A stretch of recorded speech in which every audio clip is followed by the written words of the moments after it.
So preseason is finally here. The new rune system is out. Everyone's having fun talking about it. People are figuring out what the best options are for different champions out there, how some of the crazier runes like kleptomancy even work, and just having fun experimenting in League, which is what preseason is all about. Today though, we're going to be talking about something that I don't really think I've seen many other people point out, which the crux of it is, this is probably the best series of preseason changes in League of Legends that we've ever had before, and this is certainly the best update to runes and masteries possible. It's easy to forget that Riot has changed runes and masteries almost every single preseason since 2011. If we just look at masteries alone, we can see how they evolve, adding new options every year, reworking outdated masteries, and changing how pathing works. This was largely done due to the fact that, especially in earlier seasons where you didn't have too many options, a lot of the time masteries and runes just turned into a system where you would have a single build path that was the best possible option. Eventually, players would figure that build out, they would make guides, and suddenly you no longer had any sort of interaction with the system where you didn't go down a mastery tree thinking about what you were taking, you just looked up what was best without ever knowing why. Runes had almost the exact same problem. I don't know if there's ever a time in League where you would run a yellow rune that wasn't armor, health per level, or flat health, maybe. I mean, there were so many runes that were completely unused because they were completely unplayable in the old system. Riot would try and change viabilities up and maybe make it so you could have a few different options for what you would want to take for like a blue rune or something, but for the most part you would have the same scenario as before. Runes just ended up being something that had a tiny bit of variance, and you wouldn't really care about that. You would just look at what pros did and copy them. The problem at its core was, because these runes are just bonuses that you get to your stats, you get more AD, more mana regen, health, or whatever, players could ultimately find the best rune and mastery setup for every single meta. Because it's only stats, there's always going to be a best possible option that's the most efficient to run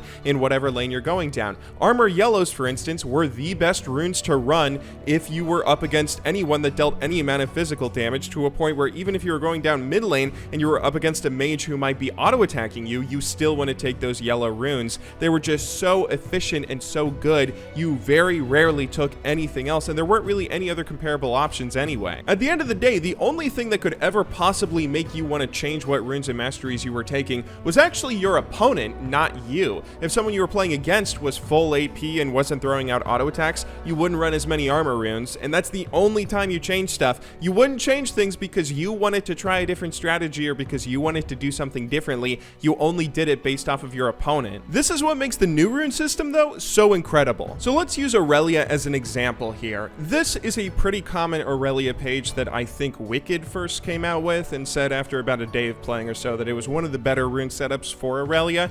Precision is pretty much just great on her. Press the attack in particular is amazing, and for most of bruisers out there that are constantly autoing their opponents, it's one of the best keystones you can go for. There are some different options that you can try for some of the smaller runes here depending on the matchup, but this is pretty obviously your first choice for stats and abilities that synergize with Aurelia. But then you have your secondary tree, and this is one where Wicked and other Aurelias suggest that you run Domination with Cheap Shot and Ravenous Hunter, but honestly, there's no real wrong option for what's best in your secondary tree. Firstly, Cheap Shot does work really well if you max your stun second after your W, but Sudden Impact might be better if you're maxing Q second and you're going for a lot of Q engages. I'm not sure if the Q itself will deal the damage with the lethality this gives you, but even so, if you're using your Q to engage a lot in teamfights, this could possibly be even better, letting you deal more damage. Secondly, Ravenous Hunter synergizes with Aurelia's healing, of course, but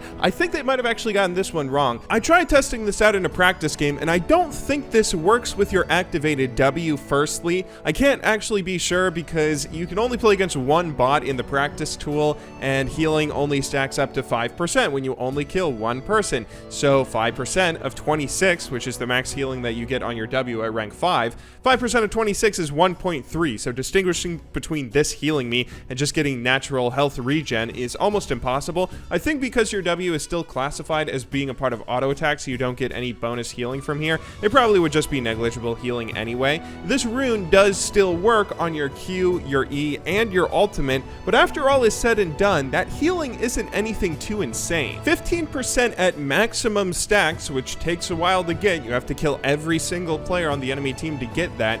15% would mean you get 30 health back from, let's say, a 200 damage Q. That's the same as 1 empowered auto attack. Outside of that, the only other place you're going to get healing from taking this rune is your E, which doesn't deal much damage and has a really long cooldown, as well as your ultimate, but your ultimate is only going to give you a 5% bonus on your healing at max rank again, because it's only 1/3 as effective with AoE abilities. This healing may be worth it. I will say you do spam your Q a lot. It may be worth it, it may not, but either way, I think there's an argument that you could make for taking Eyeball Collector instead. Eyeball Collector is a more efficient rune for AP champions than AD, but it's a lot easier to stack since you can kill the same person over and over, as well as killing wards to gain stacks instead of having to kill unique opponents like you have to do with Ravenous Hunter. And on top of that, max stacks still gives you 18 AD, which isn't nothing, and it might prove to be more useful for some players than having 15% healing on your Q and E's damage. I don't know if one of these runes is obviously better than the other, and there is some debate that you could have, but that's really exciting that you could debate any of this at all. With the old runes and masteries, you always had the best possible option, with creativity just being stuff like,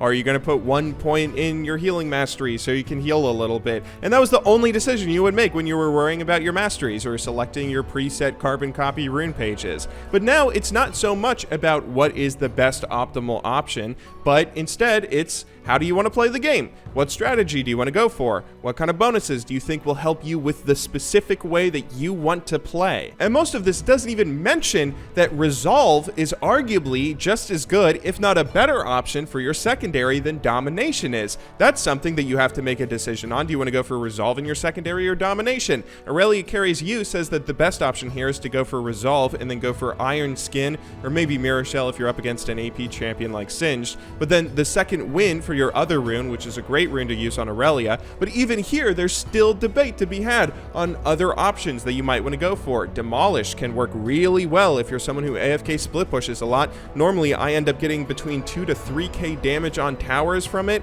over the course of a game, and that's like 1/5 to 1/3 of the damage you're dealing to towers in a single game. Revitalize could also synergize really well with Aurelia's heals and keep her alive in dire situations, and even conditioning might work out pretty well if we ever have a meta shift that causes games to drag out longer than what they do now. Let me remind you, everything that we're talking about here are just the secondary options for the runes on a single champion. We're not even mentioning there are other choices you might want to make for viable options in the precision trees, non-keystone runes. You might want to go for a number of different options here depending on what you're playing against, how you kind of want to play the match, what you're maxing first, and all those sorts of things. We're not mentioning also that you might want to even go for Domination or Resolve in your primary tree, which are also viable options that Wicked and other Aurelias have tried out, and there's a whole number of choices that you have to make when you're going for either of those two options. I mean, think about all of the choices that you have to make when you're building a single champion here, and you have to do it based on how you're going to play the game, not based off of what is absolutely the best and you can just go and look up and copy whatever someone else is doing. Maybe all of these choices seem really viable right now just because it's a bit of a product of the preseason update happening only this week,